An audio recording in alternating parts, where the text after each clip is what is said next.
안녕하세요. 저는 올해 42, 애 키우는 엄마입니다. 아이는 이제 중3이고요. 매번 다른 분들이 보내주신 사연만 듣다가 저도 이렇게 저희 이야기를 한번 해보고자 사연을 보내게 되었습니다. 저희 시어머니가 아직 70대 중반이신데 생각하는 게 20년 전에 돌아가신 저희 할머니보다도 더 조선시대 마인드를 가지고 계신 분이세요. 그것 때문에 10년이 넘는 세월을 영까지 끊고 지냈죠. 다른 것도 다른 거지만 무엇보다 장남을 최고로 여기시는 게 특히 그랬어요. 제가 장남 며느리였다면 좋았겠지만 안타깝게도 저희 남편은 둘째 아들이었어요. 자식이 둘이 있는데 누구 하나가 더 애틋해서 편애를 할 수는 있다고 생각은 합니다. 물론 두 자식 다 똑같이 사랑해주고 아껴주는 게 제일 좋겠지만 무슨 이유로든 간에 조금이라도 눈에 더 밟히는 자식이 있겠지요. 그리고 둘 중에 누구를 더 아끼건 그건 시어머니 마음이니까 제가 상관할 일은 아니라 생각했어요.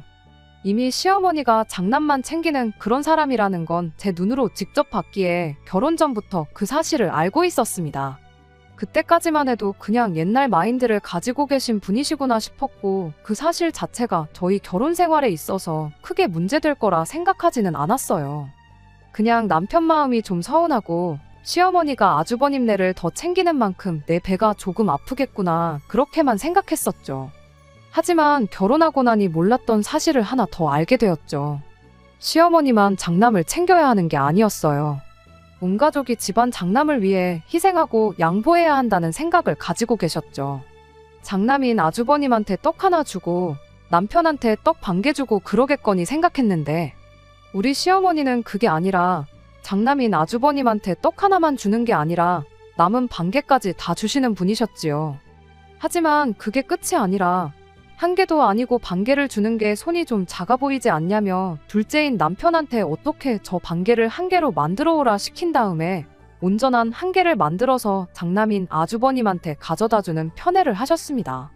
말인즉슨 동생인 남편 또한 장남인 아주버님의 뒷바라지를 해야 하는 사람 중 하나였다는 거죠. 그런데 결혼하고 나니까 이젠 며느리인 저까지 아주버님을 챙겨야 한다는 시기였습니다. 아무리 시어머니가 편애를 하고 장남만 챙기는 그런 분인 거 알고 결혼했다고 한들 저까지 아주버님을 위해 양보하고 희생까지 하고 싶지는 않았어요. 그리고 결국 그 때문에 시댁과는 결혼 생활 2년을 넘기지 못하고 사이가 멀어지게 되었습니다. 남편하고는 연애 결혼을 했는데 그때 당시 저는 중소기업에서 사무직으로 일을 하고 있었어요. 연봉은 1,900만 원으로 그냥 남들 받는 정도 받고 일하고 있었어요. 제 경력에 제 나이에 잘 버는 것도 아니고 엄청 못 버는 것도 아닌 그저 그런 연봉 있잖아요. 그리고 남편은 당시 아주버님하고 동업관계로 둘이서 같이 사업을 하고 있었어요. 벌이는 달에 한 200에서 250 사이로 그때그때 달랐습니다. 지방이라 집값이 비쌌던 것도 아니었고 둘이 합치면 그냥 먹고 살기엔 모자라다 못해 넘칠 만큼 넉넉한 돈이었지요. 다만 결혼하면서 대출을 생각보다 더 많이 받아야 했어요. 결혼 준비를 하면서 시어머니가 이건 확실히 알고 결혼하라면서 저한테 딱 잘라 한마디 했던 게 있거든요. 당신들 주거든 유산은 전부 장남한테 넘겨줄 생각이니 그거 탐낼 생각 하지 말라고요. 그걸로 혹시나 나중에 집안에 분란을 일으킬 생각이라면 당장 결혼할 생각부터 접으라는 식으로 말을 하셨죠. 그런데 뭐 시부모님이 어디 누구한테 물려준다고 할 만큼 대단한 재산이 있던 것도 아니었거든요. 애초에 남편하고 결혼하기로 정했던 건 남편의 사람됨됨이 때문이었지. 어머님이 뭘 갖고 있고 말고 그런 건 알지도 못했고 생각에도 없었어요. 있어도 그만, 없어도 그만인 것 같은데 별로 상관없을 것 같아서 그렇게 하겠다 했고요. 다만 시어머니가 유산만 안 주는 게 아니고 결혼하면서 저희한테 땡전 한 푼 안 보태주실 줄은 몰랐었네요. 그래서 저희 집에서도 땡전 한 푼 안 받아왔고요. 아무튼 그때서야 시어머니가 첫째랑 둘째를 대놓고 차별하는 장남만 챙기는 그런 사람이라는 걸 그때 처음 알게 되었습니다. 남편도 그제서야 시어머니가 원래 자기보단 형님을 더 아끼신다는 사실을 말해왔어요. 왜 진작에 말을 안 했었냐고 물어보니 괜히 유난스러운 시어머니인 거 알면 제가 자기랑 결혼할 생각이 달아날까봐 그랬다는데 그때는 뭐 저도 그랬지만 남편도 어렸으니 충분히 그걸 약점으로 생각하고 숨길 수 있는 문제라 생각하고 그냥 쿨하게 넘어갔어요. 대신 나한테 앞으로 그 어떤 것도 숨겨서는 안 된다고, 부부 사이에는 신뢰가 가장 중요하다는 걸 항상 염두에 줬으면 좋겠다, 그렇게 한마디 해주고, 결혼하기 앞서서 나한테 숨기는 거 하나 있었던 것만큼 앞으로 나한테 잘해달라, 그렇게 말하고 넘어갔지요. 그런데 시어머니가 그냥 장남만 편애하는 정도가 아니라 온 가족이 전부 나서서 장남한테 몰아주고 퍼줘야 한다고 생각하는 사람이라는 걸 결혼하고 나서야 알게 되었을 땐 조금 충격적이었네요. 다만 남편이 저한테 그 사실을 숨겼다고까지 생각하지는 않았어요. 그냥 여지껏 평생을 그렇게 살아왔으니 그게 남편 입장에서는 당연한 편애라고 생각했던 게 아닐까 싶었거든요. 대신에 이젠 결혼한 만큼 남편까지 나서서 아주버님한테 퍼주는 건 못하게 해야겠다 하는 생각이었습니다. 아무튼 그렇게 저희는 결혼을 했고 반년 정도 지나서 아이를 갖게 되었어요.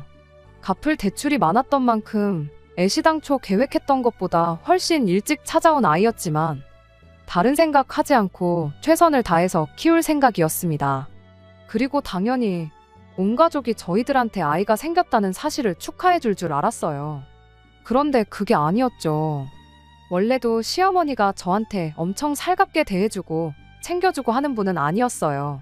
그런데 저희가 아이가 생겼다는 사실을 알고 난 뒤부터는 오히려 유독 저한테 짜증도 많아지고 조금 막 대한다는 느낌이 들 정도로 유난을 떠셨죠. 시부모님한테 손주 안겨드린다고 갑자기 장남에 대한 사랑이 저희한테 옮겨올 거라고는 기대조차도 하지 않았지만, 축하한다는 말은 못해줄 망정 오히려 평소보다 더 저를 긁어대는 시어머니가 도무지 이해가 가질 않았습니다.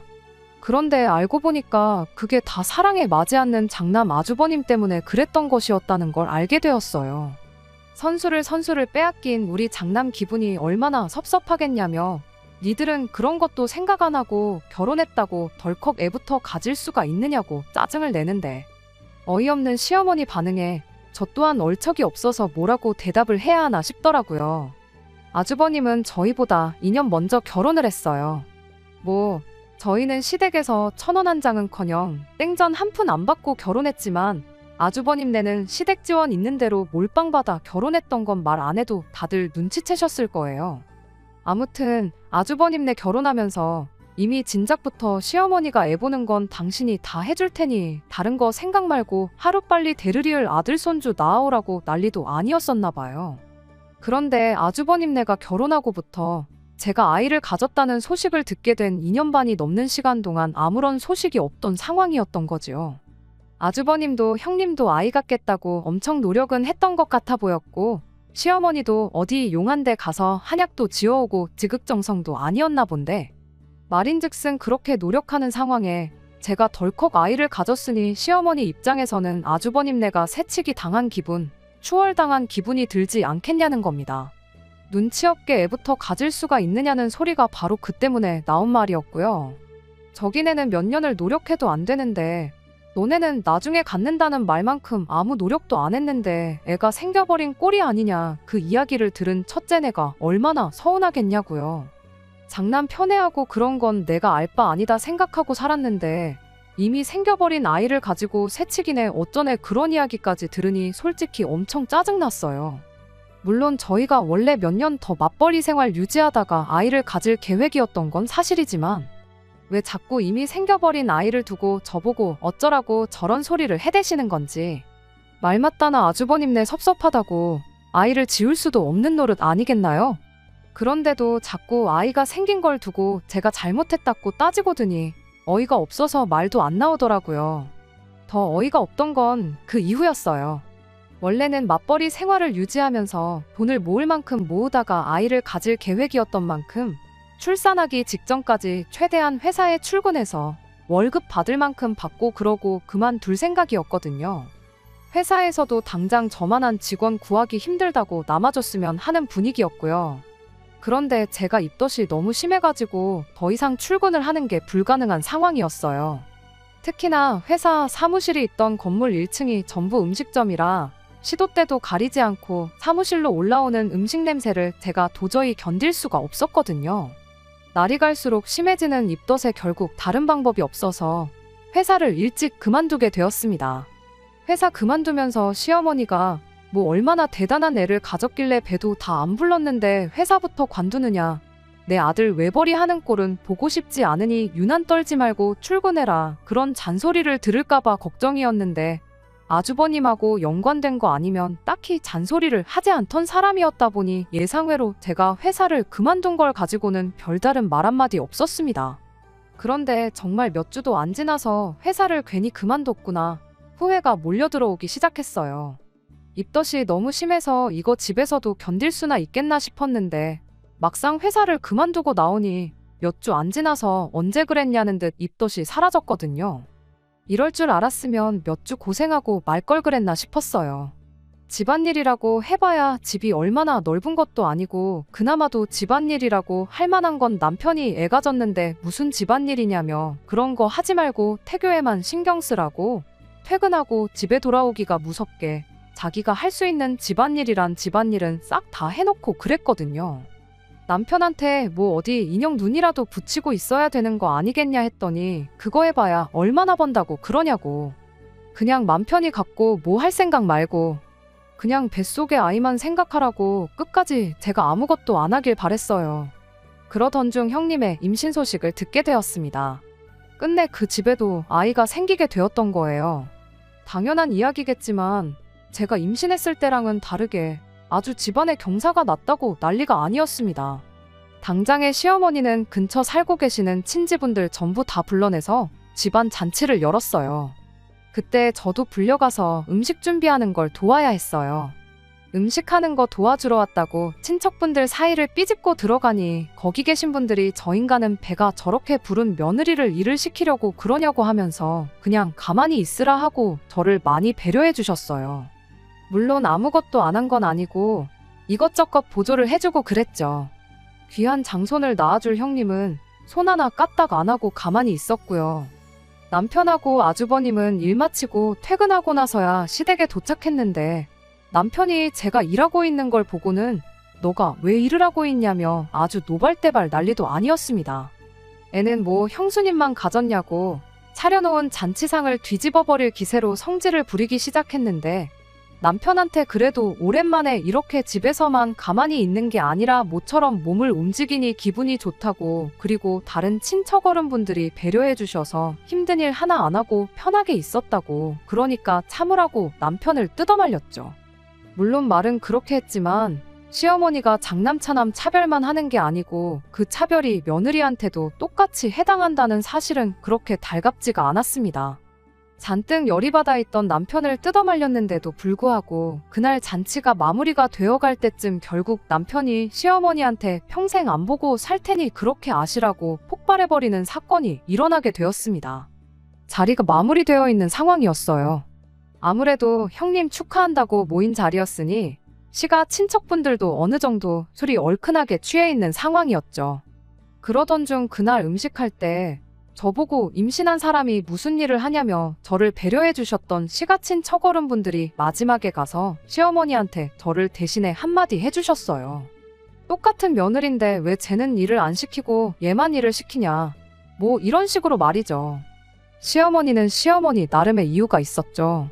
첫째 때문에 이렇게 자리를 만든 건데 주인공이나 마찬가지인 애한테 어떻게 일을 시키겠냐고 둘러대기 시작했어요. 말은 둘 다 똑같은 며느리라고 하고 있지만 실상은 저랑 형님을 두고도 대놓고 차별을 하셨었죠. 하지만 시어른분들이 속속들이 그런 사정을 알고 있는 건 아니다 보니 시어머니의 변명에 어느 정도 납득하고는 분위기였습니다. 저도 괜히 사실은 차별하잖아요 해서 이를 키울 필요까지는 없겠다 싶어서 가만히 있었어요. 그런데 평소에도 시어머니랑 사이가 조금 안 좋은 작은어머님이 어머님더러 둘 다 똑같은 며느리면 둘 다 똑같이 일을 안 시켰어야 하는 거 아니냐고 말꼬리를 잡고 늘어지기 시작했습니다. 애초에 저희 시댁이 장남을 최고로 여기는 집안 분위기가 있어요. 그래서 시어머니가 아주버님만 아꼈던 거고요. 거기에 시아버지 또한 집안의 첫째이자 장남이었습니다. 그렇다 보니 시고모님들이며 작은어머니들이 시어머니한테 조금 안 좋은 감정을 가지고 있었나 봐요. 그런데 점점 저한테 일을 시켰던 걸 이유로 언성이 높아지고 있는 그 장면을 때마침 시아버지가 목격해버린 겁니다. 아버님은 또 어머님이라면 꿈뻑 죽는 분이셔서 대번에 좋은 날에 이게 무슨 소란이냐고 니들은 위아래도 없냐며 언성을 높이기 시작했죠. 상황이 어쨌든 간에 좋은 일로 모인 자리인데 분위기가 갑자기 이상해지고 그 상황의 중심에 제가 있다는 게 굉장히 불편했습니다. 그렇다 보니 제가 아무 말도 하지 않을 수가 없었어요. 그래서 남편한테 설명했던 것처럼 똑같이 한마디 했죠. 안 그래도 회사 그만두고 나서 집에서 가만히 있느라 몸이 찌뿌둥해서 혼났는데 오랜만에 몸도 움직이고 그래서 좋았다고 마음 써주셔서 감사하고 저는 괜찮으니 괜히 저 때문에 싸우지 마시라 한마디 했어요. 시어머니한테도 단번에 집안 행사 있으면 저만 시킬 게 아니고 형님도 같이 시키신다고 하셨잖아요 하고 최대한 둥글게 상황을 해결하려고 애를 썼는데 시어머니가 그런 저한테 대고 한다는 소리가 참 어이가 없었습니다. 집에서 아무것도 안 하는 게 그렇게 심심하냐고 그런 줄은 꿈에도 생각 못 했다고. 그럼 그럴 게 아니고 당장 내일부터 첫째네 가서 우리 첫째 임신수발 좀 들어주라는 소리를 하는 거 아니겠나요? 다들 제가 어떻게 분위기를 좋게 만들어 보려고 노력하는 걸 눈치채고 있던 상황이었는데 시어머니의 그 발언을 듣자마자 저 인간은 참 구제불능이란 듯이 한숨을 푹 내쉬더라고요. 저도 제 나름대로 애써 좋게 넘어가려고 노력하고 있는데 시어머니가 저렇게 나오니 기분이 엄청 상했습니다. 아무리 상황을 좋게 넘긴다고 한들 거기서 알겠다고 대답하면 진짜로 당장 다음 날부터 형님 임신수발을 들어야 할 것 같아서 한마디 대들었지요. 그건 좀 아닌 것 같다고. 저도 똑같이 임신했고 남편 말고 그 누구 하나 저를 도와준 사람이 없는데 왜 내가 형님 임신수발을 들어야 하냐고요. 그랬더니 시어머니가 한다는 소리가 네가 방금 네 입으로 집에서 심심하다고 그러지 않았느냐고. 니도 임신 초기에 힘들어 죽겠다고 다니던 회사 그만뒀던 거 아니냐. 그걸 누구보다 잘하는 애가 마음 씀씀이가 그래서 어떡하냐 하면서 할 게 없다고 징징댈 게 아니고 그냥 시키는 대로 당장 내일부터 아주버님 댁으로 출근을 하라는 겁니다. 혹시나 애 잘못되면 네가 책임질 거냐면서요. 그리고 한마디 더 한다는 게 네 배는 부를 만큼 부르지 않았냐고. 그만큼 불렀으면 웬만해선 애도 안 떨어진다고. 엄살 부리지 말고 시어머니가 시키면 냉큼 내 하고 시키는 대로 하면 되는 건데 뭐 이렇게 혓바닥이 기냐고 저한테 뭐라 하는 거 아니겠나요.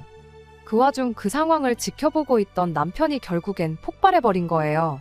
어머니한테는 형님만 자식이고 형수님만 며느리냐고 하면서 그렇게 나오시면 자기도 생각이 다 있다더니 앞으로 자기는 없는 자식인 셈 치라는 겁니다. 영 끊고 살겠다는 소리를 그것도 시가친척분들 전부 다 모인 자리에서 뱉어내버린 거예요.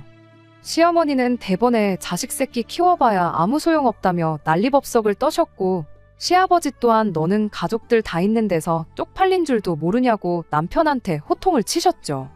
두 분은 끝까지 저한테 실수했다는 이야기 한마디 하지 않고 부모 말에 거역하는 자식 새끼는 당신들도 필요 없다며 영 끊고 지내면 누가 아쉬운지 한번 보자고 오히려 목소리를 더 높이셨습니다. 막상 저희 편 들어주면서 같이 목소리 높여주시던 친척분들도 상황이 일이 되니 다들 나 몰라라 하나둘씩 자리를 떠나기 시작했어요. 저희도 더 오래 있어봐야 남편하고 시부모님 관계만 더욱 더 막장을 치닫겠다 싶어서 제가 남편 끌고 나와 집으로 돌아갔습니다.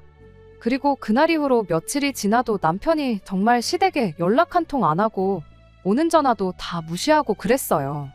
그래도 부모 자식 사이라는 게 천륜인데 쉽게 끊어낼 수나 있겠나 생각했고 길어야 한두 달 지나면 남편이 되었든 시어머니가 되었든 둘 중에 하나가 나서서 풀자고 하지 않겠나. 그러니 내가 굳이 나서서 중간다리 역할 같은 건 하지 말아야겠다 하고 맘 편히 갖기로 했어요.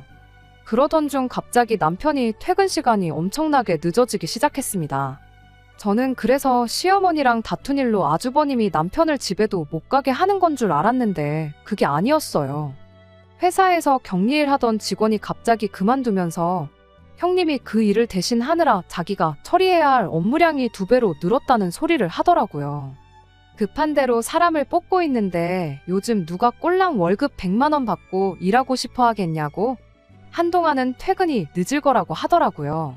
솔직히 제 입장에서는 이해가 가지 않았어요. 격리 직원 하나 빠졌다고 아주버님이 업무가 마비될 만큼이면 격리 직원이 얼마나 혼자 많은 일을 했던 건가 싶었죠. 그럴 게 아니고 어차피 저도 하던 일이 그거고 전표 입력하는 거 정도는 도와줄 수 있겠다 싶어서 남편한테 사람 구해질 때까지만 제가 도와주겠다고 했습니다. 돈 얼마 벌려고 그랬던 게 아니고 집에 있는 게 워낙에 갑갑하고 그래서였어요. 어차피 저도 출산일이 가까워지고 있던 시기였다 보니 무리할 생각 없었고 직원으로 취직해서 일할 생각은 더더욱이 없었습니다. 집에서 집안일하고 가만히 있는 것보다 당신이 일찍 퇴근해서 집안일도 도와주고 같이 있는 게 더 좋고 편해서 그런다고 했더니 그럼 그냥 간단하게 컴퓨터로 하는 일 정도만 도와주는 걸로 이야기하고 그렇게 다음날 남편하고 같이 출근을 했어요. 그런데 아주버님이 저를 보더니 아주 질색팔색을 하면서 자기 혼자 할 수 있으니 그냥 가라고 하더라고요.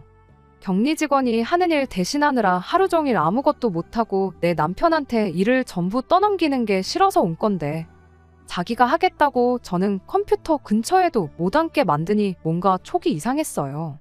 그래서 남편한테 내가 집에 가는 척하고 근처에 있을 테니 점심시간에 아주버님 자리 비우면 좀 불러달라고 했고요. 그렇게 몇 시간 지나 남편과 다시 사무실로 들어와서 그간 전산 처리된 전표들을 쭉 훑어봤습니다. 그리고 동업하는 관계인데 아주버님이 남편보다 더 많은 월급을 받아가고 있다는 사실, 그리고 그것도 모자라 집에서 가만히 있는 형님한테까지 월급이 들어가고 있다는 사실을 알게 되었어요. 월급은 전달 매출에서 이것저것 다 빼고 남는 수익을 아주버님과 남편이 갈라가는 구조로 알고 있었는데 애초에 절반씩 나누는 게 아니었어요. 아주버님 앞으로는 2개의 통장으로 월급이 나눠져서 들어가고 있었습니다. 하나는 남편이 받아간 액수와 똑같은 액수로, 그리고 나머지 하나에는 집에 있어야 할 형님하고 똑같은 액수로 적게는 30만 원, 많게는 100만 원씩 들어가고 있었어요. 당연히 내 남편이 더 받아갔어야 할 월급을 뒤로 빼돌려서 형님 앞으로 따로 챙기고 있던 겁니다. 시어머니가 유난스러운 거지 아주버님네는 무슨 잘못이 있겠냐 그렇게 생각했는데 이건 뭐 실질적으로 남편만 고생시키고 돈은 돈대로 빼돌리고 있는 게 아주 상종 못할 인간들이다 싶더라고요. 횡령으로 고소를 하니마니 그런 것도 좋았겠지만 그보다는 이 집 식구들하고 얽혀봐야 우리 미래에 좋은 거 하나 없겠구나 하는 생각뿐이 들지 않았어요.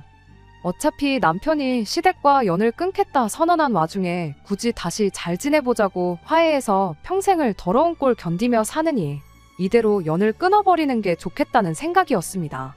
남편도 그동안 자기 돈을 빼돌리고 있었다는 사실에 질려서 두 손 두 발 다 들어버린 모습이었어요. 그렇게 저희는 시댁 식구들 모르게 해서 서울로 이사를 가는 준비를 시작했습니다. 그리고 준비가 끝나자마자 시댁에 통보하듯 말하고 그 길로 새로운 삶을 시작했어요. 아주버님한테 네 없으면 일은 누가 하냐고 허둥지둥대며 연락이 왔는데 남편이 거기다 대고 보아하니 나 말고 월급 받아가는 사람이 한 명 더 있던데 그 사람한테 시키면 되는 거 아니냐 하고 전화를 끊어버리는데 속이 얼마나 후련하던지요. 연 끊고 지내던 시어머니한테까지 연락이 와서 네가 어떻게 그럴 수가 있느냐는 말에 남편이 어머니는 어떻게 저한테 그러실 수가 있으셨냐고, 어차피 나한테 땡전 한 푼 물려주실 생각 없으신데 굳이 내가 가족들 곁에 있을 이유가 뭐가 있겠느냐, 어머님은 형님만 가까이 있으면 되는 거 아니냐고. 내 아내한테 형수님 수발 들라고 시켰을 때부터 이렇게 되는 건 각오하셨어야 되는 거 아니냐고 한마디 하고 전화를 끊어버렸고요. 그랬더니 저한테 전화를 해서는 처음에는 남편 좀 말려봐라, 두 자식한테 앞으로 똑같이 잘해주겠다 이런 소리를 하더니 나중에 가선 며느리 하나 잘못 받아서 아들이 변했다고 저한테 원망을 쏟아내더라고요. 정말 그간 잘못했단 걸 깨달아서 그러신 건 아닌 것 같고 아무래도 아주버님이 남편 없으면 혼자 사업을 굴려나갈 자신이 없어서 어떻게든 붙잡아오라고 부탁을 했던 게 아닐까 싶어요. 하다가 안 되니 자식을 원망하기 전에 만만한 며느리한테 그 책임을 물으시는 거라 생각했죠. 오히려 계속 사과하고 살려달라고 비는 거 보고 마음이 약해지면 어떠나 싶어서 걱정했는데 알아서 그렇게 남은 정마저 떼주니 감사할 지경이었어요. 그렇게 저희는 서울에서 새로운 삶을 시작했습니다. 아이 태어나고 나서는 친정 부모님이 올라오셔서 저희 집에서 지내면서 아이를 대신 돌봐주셨어요. 그리고 저희는 남편의 경력을 살려서 창업을 하게 되었고, 죽어라고 고생해서 결국 오늘날 여기까지 오게 되었습니다. 그렇게 올해 초에 대출이 절반에 가깝지만 저희도 학군 좋다고 소문난 동네에 이사를 오게 되었습니다. 이제 고등학교 들어가는 딸아이한테 더 좋은 교육의 기회를 주고자 정한 이사였고, 갚을 대출이 있는 만큼 초심을 잃지 않고 더 열심히 살지 않을까 싶어서 정한 결정이었어요. 그러던 중 그렇게 거의 15년 세월을 연락 한 통 없이 지내던 시어머니와 다시 연락이 닿게 되었습니다. 지난 세월을 살아오면서 시댁하고는 딱 한 번 왕래가 있었습니다. 저희가 서울 생활을 시작하고 3년이 지나서였는데 그때가 시아버지가 돌아가셨을 때였지요. 정정하던 분이셨는데 5년 만에 갑자기 그렇게 돌아가실 줄은 몰랐어요. 시댁을 떠나오면서 저희 연락처를 알려준 적이 없었고, 시댁에서도 저희를 장례식에 부를 생각이 없었는데, 어떻게 남편의 고향 친구들이 나서서 남편을 수소문해 아버님의 소식을 전해줬던 겁니다. 사실 그때는 남편이 많이 힘들어 보였어요. 암만 평생을 두고 아주버님과 차별을 했다고 한들 남편한테는 하나밖에 없는 아버지잖아요. 차별받는 순간에나마 남편한테는 분명히 아버님과의 좋은 추억이 있을 텐데, 그런데 그렇게 건강이 나빠지시고 돌아가시기 직전까지도 남편은 그런 상황을 하나도 모르고 지냈다는 게 자식으로서 정말 몹쓸 짓을 했다고 여기고 살았습니다. 시어머니도 아주버님네도 장례식에 찾아온 저희를 보고는 니들이 여기가 어디라고 찾아왔냐고 아주 난리도 아니었어요. 그날 친척분에게 그간의 일을 간략하게 들었는데 남편이 그렇게 떠나고 나서 아주버님 사업이 휘청이기 시작했다는 겁니다. 그도 그럴 게 격리 직원이 빠진 자리를 아주버님이 메꾸고 있는 상황이었는데, 실질적으로 모든 일을 도맡아 하던 남편이 나가버렸으니 아주버님은 손이 10개라도 부족한 상황이었던 거예요. 급한 대로 직원을 3명을 뽑았는데 막상 3명이 하는 일이 남편 혼자 하는 것만 못했다는 거죠. 물론 그중 1명은 격리 직원이었겠지만, 아무튼 인건비는 인건비대로 나가는데 일은 풀리지가 않지. 인건비로 빠지는 만큼 아주버님 벌이가 줄어들게 되었고, 당연히 뒤로 빼돌리던 형님 돈도 더 이상 챙겨줄 수 없는 상황이 된 거지. 결국엔 인건비 좀 아껴보겠다고 직원들을 자르고 아버님이 일을 도와주게 되었는데, 아버님이 연세가 몇인데 그 강도 높은 노동을 견디실 수 있었겠나요? 그렇게 건강 잃고 그러다가 사업은 사업대로 안 좋아지고 아버님은 아버님대로 병을 얻고 돌아가시게 된 거였어요. 남편 책임이 아예 없다고 할 수는 없는 노릇이었다 보니 그 이야기 듣고 한동안 남편이 엄청 마음고생을 했습니다. 말로는 저희 친정 부모님을 부모님으로 생각하고 살겠다고 했지만, 가장 가까이서 남편을 보는 제가 봐도 부모님과 사이가 틀어진 것에 대해 후회가 남아있는 느낌을 지울 수가 없었죠. 그렇게 또다시 시댁 식구들과는 연락 없이 지내면서 또 10년의 세월을 보내게 되었는데, 그런데 올해 초에 시어머니한테서 갑작스러운 연락을 받게 되었던 거죠. 연락처는 진작에 알고 계셨어요. 아버님 그렇게 되셨을 때 적어도 이런 식으로 갑작스런 소식은 듣게 하지 말아야겠다 싶어서 제가 아주버님한테 제 연락처를 슬쩍 건네주고 왔었거든요. 그 후로 연락을 주거니 받거니 했던 적은 없었지만 그때까지는 그저 무소식이 희소식이라고 생각하고 살았는데, 아주버님네가 아니라 시어머니한테서 직접 연락을 받게 될 줄은 생각도 못하고 있었어요. 심지어 시어머니가 다짜고짜 서울에 와 있다며 좀 보자는 말을 해오는데 더더욱이 놀랄 수밖에 없었습니다. 직원들한테 잠깐 나갔다 와야겠다 말하고 후다닥 남편하고 어머님이 계시다는 곳으로 향했어요. 무슨 일로 갑자기 그것도 서울까지 와서 연락을 다 하시나 싶었는데 시어머니가 꼴이 말이 아니시더라고요. 아버님 돌아가셨을 때만 해도 저희가 떠나올 때 그 모습 그대로셨는데 못 알아볼 만큼 살도 많이 빠지신 상태였어요. 시어머니는 저희를 보자마자 눈물을 쏟아내며 잘못했다고 사과를 해오셨습니다. 일단 어머님부터 진정시키고 그리고 나서 마땅한 곳이 없었기에 어머님을 집으로 모셨지요. 집에 도착해서 따뜻한 차 한 잔 내려드리니 그제서야 어머님이 그간 있던 일을 전부 말해왔어요. 이미 저희가 떠난 순간부터 아주버님 사업은 내리막을 달리고 있었고 그나마 그동안은 얼마나마 어머님 아버님 재산도 있고 그래서 버틸 수 있었답니다. 집부터 정리해서 어머님 아버님은 아주버님네로 들어가 살게 되었고 그때까지만 해도 아버님은 아주버님 일 도와주고 어머님은 어린 시조카 돌봐주고 형님은 형님대로 격리일을 배워서 어떻게든 가족들끼리 인건비를 줄여서 그 사업을 꾸려나갔었나 봐요. 그러던 중 아주버님네 둘째 아이가 태어나게 되었고 어떻게든 가족들이 똘똘 뭉쳐 버텨왔다는데 아버님이 병원 신세를 지면서 직원은 직원대로 또 구해야 했고 상황이 도무지 나아지지가 않았다고 합니다. 아직도 얼마나마 그 사업 유지하면서 먹고 살고는 있지만 남편이랑 같이 할 때만큼 벌이가 돌아왔던 적이 단 한 달도 없었다고 해요. 그러면서 아버님은 결국 돌아가셨고 어머님은 어머님 나름대로 시조카들 돌봐준다는 명목하에 같이 그렇게 살아왔는데 애들이 클 만큼 큰 상황에 형님 입장에서 시어머니는 그냥 사업에도 도움 안 되고 그저 밥만 축내는 사람 중 한 명에 불과했던 겁니다. 더 이상 물려줄 유산 하나 남아있지 않은 상황이니 더더욱이 형님 입장에서는 그런 시어머니가 짐짝처럼 느껴졌던 거죠. 결국 시어머니를 두고 형님하고 아주버님이 몇 날 며칠을 박터지게 싸웠다네요. 시어머니가 그걸 견디다 못해 내가 나가서 살면 되겠느냐 한마디 하고 집을 나온 거고 무작정 서울로 올라와서 저희한테 연락을 했던 거였죠. 그러면서 저희한테 지난 날을 전부 사과하더라고요. 당신이 두 자식을 두고 똑같이 사랑을 주고 키웠더라면 이렇게 집안꼴이 박살날 일도 없었을 테고 너희한테 이렇게 자존심 굽혀가며 찾아올 일도 없었겠지 않느냐고요. 이제 와서 후회한들 아무 소용없는 거 알지만 사람 하나 살려주는 셈 치고 당신 좀 어떻게 해줄 수 없냐시는데 한마디로 이제 아주버님네서 있기는 글렀으니 당신 좀 모셔달라고 하는 소리나 마찬가지였어요. 아이가 크는 동안 친정부모님이 저희 집에서 같이 지내셨는데 저희도 아이가 어느 정도 크고 나서는 친정부모님이 고향집으로 다시 내려가신 상황이었거든요. 방 하나가 그대로 비어있는 상황이었다 보니 솔직히 모신다면 못 모실 것도 없었어요. 세월이 지난 만큼 그때의 감정이 옅어진 건지 저 또한 그때 그렇게 미웠던 시어머니가 저렇게까지 나오니 마음이 약해지더라고요. 그렇게 꼬장꼬장한 분이셨는데 살도 많이 빠지고 약해진 모습을 보니 마음이 더 그랬고요. 애야 어느 정도 컸으니 애를 돌봐주실 필요까진 없지만 청소도 빨래도 다 해주고 니네 둘이 뭐라던 쥐 죽은 듯이 조용히 살겠다시며 어떻게든 눈비 피하고 지낼 방 한 칸만 비워주면 안 되겠냐고까지 하시는데 하지만 끝내 저는 결정을 내리지 못했습니다.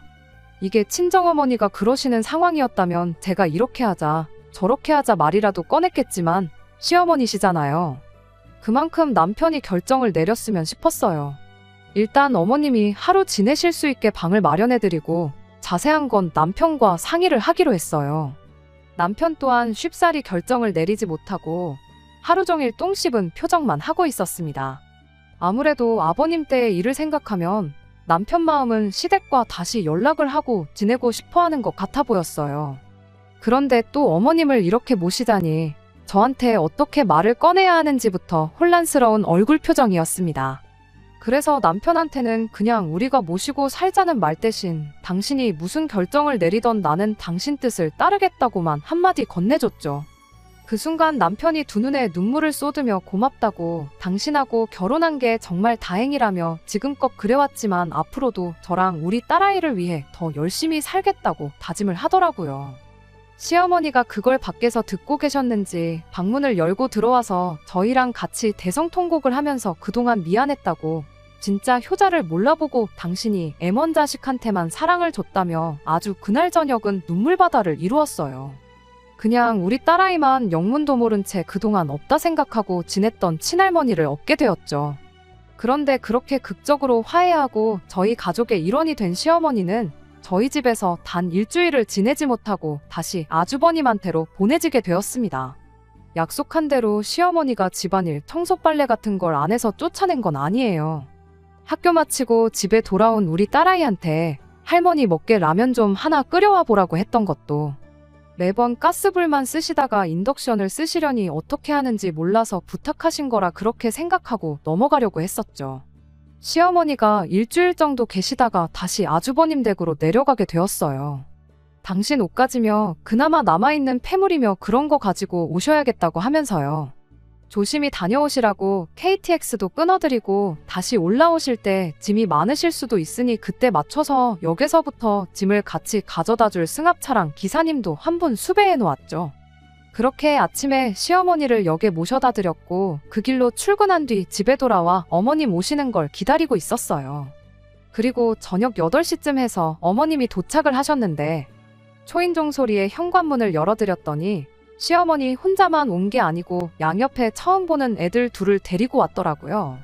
순간 이게 무슨 상황인가 싶었어요. 시어머니가 대번에 애들 등을 떠밀면서 작은엄마랑 작은아빠한테 인사를 하라고 하더니 당당히 집 안으로 애들을 데리고 들어오시는 겁니다.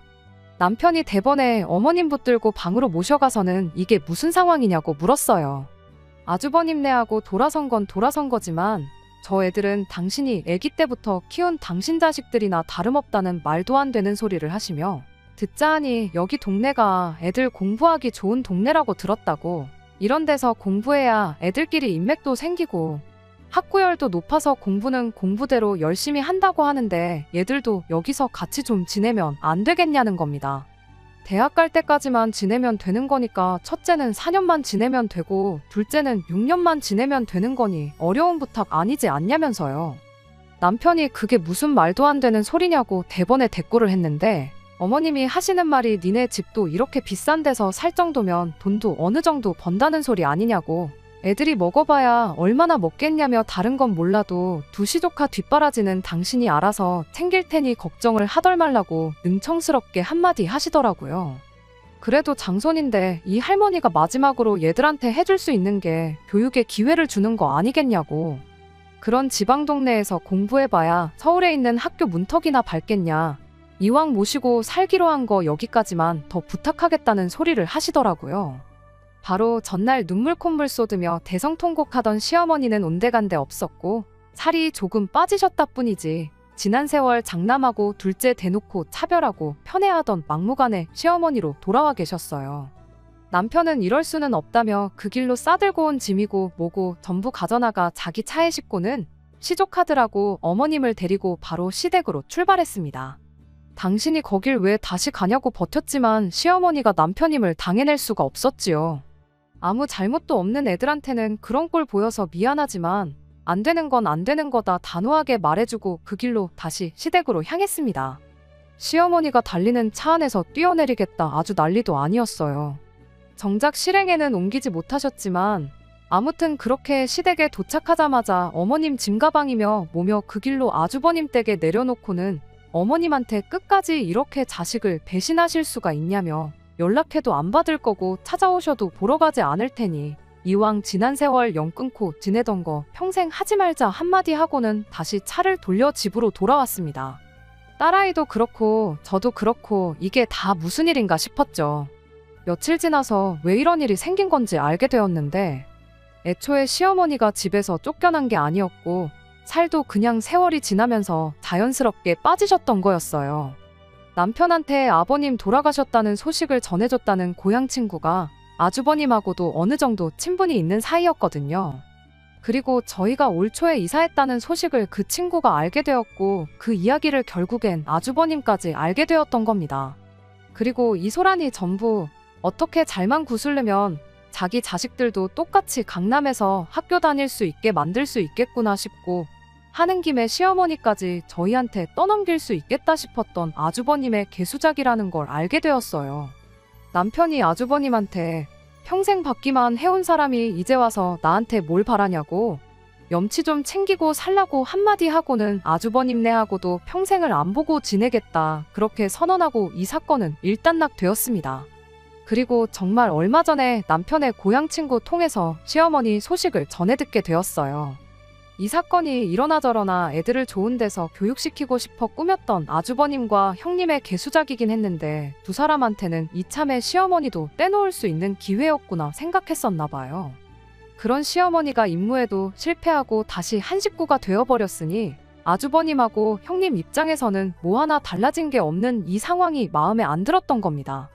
아주버님이 시어머니한테 그 쉬운 거 하나 똑바로 못하고 오시냐고 아주 난리도 아니었고, 그걸 빌미로 아예 아주버님이 시어머니를 집에서 내쫓아버리고 그 둘이서도 연을 끊고 지내게 되었다고 해요.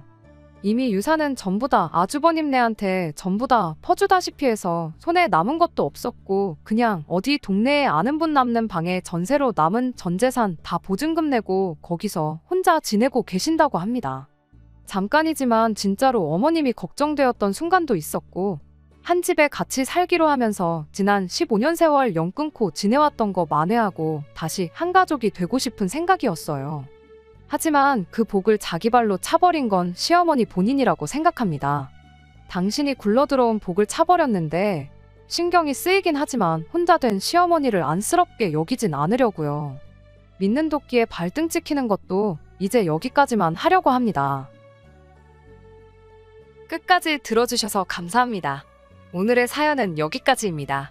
구독과 좋아요, 알람 설정 부탁드리고 더 좋은 사연으로 다시 찾아뵙겠습니다. 감사합니다.